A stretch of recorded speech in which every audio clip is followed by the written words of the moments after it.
Please be sure to read the instruction manual and all labeling on the car seat prior to use.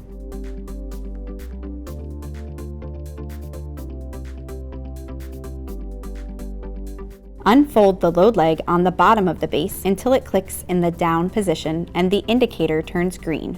Place the Sirona S with the load leg hanging over the edge of the vehicle seat. Pull out the lower anchors from the back side of the base. Squeeze the recline handle, push to the full upright position, and swivel the seat to access the belt path. Pull open the belt path cover on the base.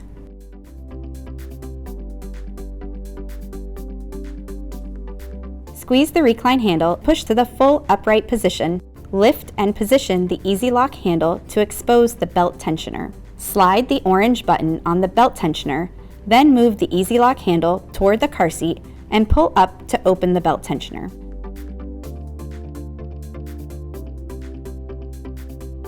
Make sure each connector is oriented in the correct direction.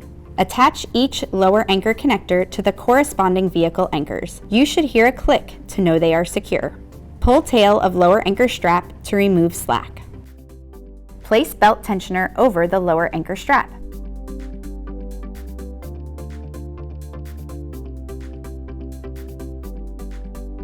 Position the EasyLock to set the pegs. Push down on the EasyLock handle to close the belt tensioner.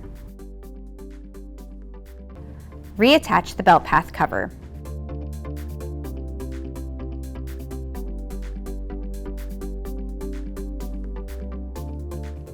Adjust the load leg so it has firm contact with your vehicle floor and is locked. There should never be space between the load leg foot and the vehicle floor.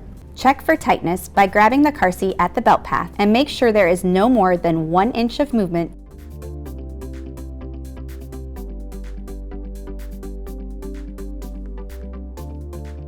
Pull out the tether from the storage compartment on the back of the Sirona S and place it over the car seat. Squeeze the recline handle and swivel the seat to a locked forward-facing position. Check the level indicator to ensure the recline ball is in the red zone when forward-facing.